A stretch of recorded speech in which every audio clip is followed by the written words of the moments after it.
사람들은 흔히 말합니다. 아직 늦지 않았어. 다시 시작하면 돼. 하지만 40대가 되어 방 안에 갇혀 지내는 사람에게 이 말은 전혀 와닿지 않습니다. 20대에는 친구들과 술잔을 기울이며 미래를 이야기하고 30대 초반까지만 해도 주말이면 짐을 싸서 어디론가 떠났던 기억이 있습니다. 그때는 몰랐습니다. 그 평범한 일상이 언젠가 사라질 수 있다는 것을요.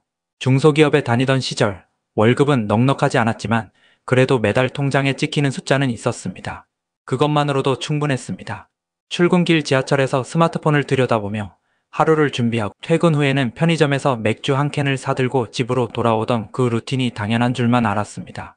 하지만 회사는 어느 날 갑자기 아무런 예고도 없이 구조조정을 단행했고 그날 이후 모든 것이 달라졌습니다. 처음 몇 달은 괜찮았습니다. 실업급여도 나왔고 이력서를 돌리면 어디선가 연락이 올 거라 믿었습니다. 하지만 40대 경력직에게 주어진 선택지는 생각보다 좁았습니다. 서류는 번번이 떨어졌고 면접까지 가더라도 나이가 좀 있으신데 우리 조직에 잘 맞으실까요? 라는 질문 앞에서 할 말을 잃었습니다. 그렇게 1년이 지나고 2년이 지나면서 점점 사람들을 만나는 일이 줄어들기 시작했습니다. 친구들은 여전히 연락을 했습니다. 요즘 어떻게 지내? 밥이나 한번 먹자. 하지만 그 말을 들을 때마다 가슴 한쪽이 무너지는 것을 느꼈습니다. 친구들은 여전히 회사에 다니고 있었고 자녀 이야기를 하거나 승진 소식을 전했습니다. 그 자리에 앉아서 아무것도 하지 않는 자신의 처지를 설명할 자신이 없었습니다. 그래서 약속을 피하기 시작했고 연락도 점점 뜸해졌습니다. 어느 순간부터는 아예 전화가 오지 않았습니다. 친구들도 알았을 겁니다. 더 이상 연락해봤자 소용없다는 것을요. 집안에서 보내는 시간이 길어질수록 바깥 세상은 점점 더 멀게 느껴졌습니다. 뉴스를 보면 경제는 회복되고 있다고 하고 SNS를 열면 사람들은 여행을 다니고 맛집을 찾아다니며 행복해 보였습니다. 하지만 그 모든 것이 다른 세계의 이야기처럼 느껴졌습니다. 자신은 그저 방 한 칸짜리 공간에 갇혀 하루하루를 버티는 것만으로도 벅찼습니다. 가장 견디기 힘든 순간은 밤이었습니다. 낮에는 그래도 인터넷을 뒤지고 구인 사이트를 들여다보고 뭐라도 해야 한다는 생각으로 시간을 보낼 수 있었습니다. 하지만 밤이 되면 아무것도 할 수 없었습니다. 그저 천장을 바라보며 대체 어떻게 해야 되나? 라는 질문만이 머릿속을 맴돌았습니다. 답은 나오지 않았고 그 무게는 날이 갈수록 무거워졌습니다. 문득 깨달았습니다. 자신이 두려워하는 것은 가난이 아니라 투명인간이 되어가고 있다는 사실이었습니다. 아침에 일어나도 전화 한 통 오지 않고 저녁이 되어도 누구 하나 자신을 찾지 않는 하루. 편의점에 가도 점원은 자신을 보지 않고 길을 걸어도 아무도 자신을 알아보지 않는 세상. 존재하지만 존재하지 않는 것 같은 그 느낌이 가장 무서웠습니다. 통장을 열어보는 것조차 두려워졌습니다. 나가는 돈은 있는데 들어오는 돈은 없으니 잔고는 매달 조금씩 줄어들었습니다. 커피 한 잔도 계산기를 두드려 봐야 했고 마트에서 장을 볼 때도 1,000원 단위로 고민했습니다. 예전에는 친구들과 고깃집에 가서 소주 한 병 시키는 게 아무것도 아니었는데 이제는 컵라면 하나를 사는 것도 망설여졌습니다. 부모님께 전화가 올 때마다 가슴이 철렁했습니다. 요즘 일은 어떻게 되어가냐? 하는 질문에 뭐라고 대답해야 할지 몰랐습니다. 아직 알아보는 중이에요 라고 말하지만 그 말을 몇 년째 반복하고 있다는 걸 부모님도 알고 있었습니다. 통화를 끊고 나면 죄책감이 밀려왔습니다. 이렇게 살아도 되는 건가? 나는 대체 뭘 하고 있는 건가? 어느 날 거울을 보다가 깜짝 놀랐습니다. 거기에 비친 사람이 낯설었습니다.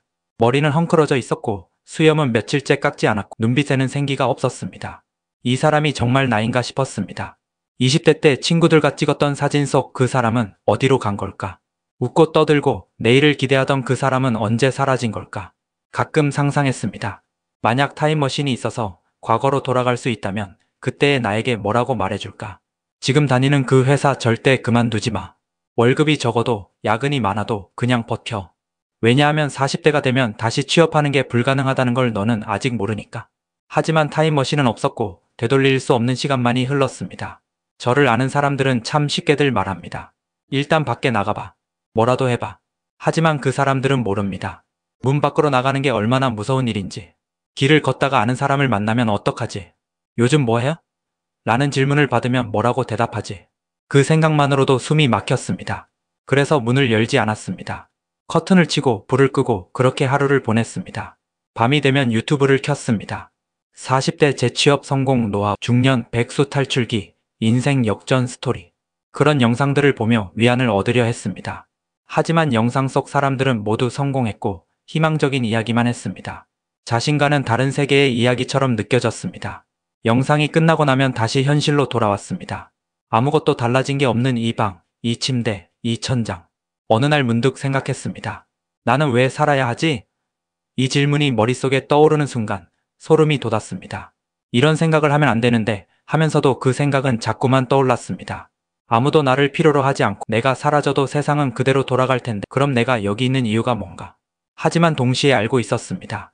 이렇게 끝낼 수는 없다는 것을.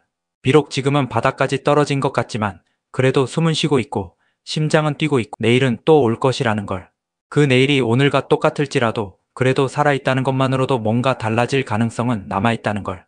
통장 잔고는 바닥을 보이고 친구는 사라지고 미래는 보이지 않지만 그래도 이 순간 숨을 쉬고 있습니다.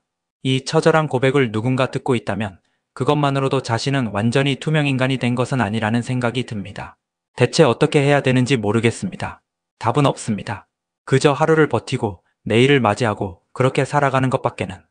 혹시 저처럼 집 밖으로 나가지 못하고 괴로운 시간을 보내고 계신 분이 있을까요? 있다면 댓글로 남겨주세요. 혼자가 아니라는 걸 확인하는 것만으로도 이 캄캄한 방 안에서 작은 숨구멍이 생길 것 같습니다. 그리고 혹시 이런 시간을 다 견뎌내고 지금은 다시 일상으로 돌아온 분이 계신다면 그때 어떻게 버텼는지 알려주실 수 있을까요? 어떤 방법이든 어떤 계기든 그것이 지금 바닥에 주저앉아 있는 누군가에게는 한 줄기 빛이 될 수 있을 것 같습니다. 이 영상을 끝까지 봐주신 것만으로도 고맙습니다. 당신의 내일이 오늘보다 조금이라도 나아지길 진심으로 바랍니다. 오늘 사연의 주인공은 40대 중반의 한 남성분이었습니다. 혹시 이 사연을 들으시면서 이거 내 이야기인데? 하고 가슴이 철렁 내려앉으신 분이 계실까요? 괜찮습니다. 은둔형 외톨이라는 단어가 지금의 당신을 설명한다고 해도 그것이 당신의 전부는 아닙니다. 지금 이 순간 라디오를 듣고 계신다는 것, 숨을 쉬고 계신다는 것, 그것만으로도 충분합니다. 내일 당장 모든 게 달라지지 않아도 됩니다. 오늘 하루를 버텨낸 것만으로도 당신은 이미 잘하고 계신 겁니다. 오늘 사연을 끝까지 들어주셔서 고맙습니다. 이 영상을 보고 계신 모든 분들께 내일은 오늘보다 조금이라도 나은 하루가 되길 진심으로 바랍니다. 감사합니다. 교훈이라였습니다.